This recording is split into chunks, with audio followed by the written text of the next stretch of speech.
বাজারে তো মটরশুঁটি চলে এসেছে, আর এই মটরশুঁটি দিয়ে আজকে আমি করে নিচ্ছি পোলাও। আর পোলাওয়ের জন্য প্রথমেই ফ্রাই প্যানে আমি তেল গরম করে নিচ্ছি, আর তেলের মধ্যে দিয়ে দিচ্ছি 3টা তেজপাতা, 3টা এলাচ, 3টা দারচিনি।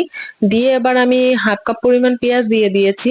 পেঁয়াজটাকে খুব ভালো করে ভেজে নিচ্ছি। আর এবার একটি বাটিতে আমি চাল নিয়ে নিয়েছি, চালটাকে আমি আধা ঘন্টা ধরে ভিজিয়ে রেখেছিলাম। এবার এই চালটাকে খুব ভালো করে পানি দিয়ে ধুয়ে নিতে হবে। আমি এখানে 2.5 কাপ পরিমাণ চাল নিয়েছি। এবার চালটার পানি ঝরিয়ে নিয়েছি, আর এখানে আমি হাফ কাপ পরিমাণ মটরশুঁটি নিয়ে নিয়েছি। মটরশুঁটিটা পেঁয়াজের মধ্যে দিয়ে দিয়ে এর মধ্যে আমি 2 চা চামচ পরিমাণ লবণ দিয়ে দিলাম। দিয়ে এবার আমি চালটাকে দিয়ে দিচ্ছি। চালটাকে দিয়ে চালটাকে খুব ভালো করে ভেজে নিতে হবে। চালটা একটু ভাজা হয়ে গেলে তারপরে এর মধ্যে দিয়ে দিচ্ছি আদা রসুন বাটা। আমি এখানে আদা রসুন জিরা একসাথে বেটে নিয়েছিলাম। আবার এর মধ্যে দিয়ে দিচ্ছি দুধ। আমি এখানে 1 কাপ পরিমাণ দুধ নিয়েছি। দুধটা দিয়ে এবার আমি গরম পানি দিয়ে দিব। আমি এখানে 4 কাপ পরিমাণ গরম পানি নিয়েছি। গরম পানিটা দিয়ে এটা নেড়ে ঢেকে দিতে হবে।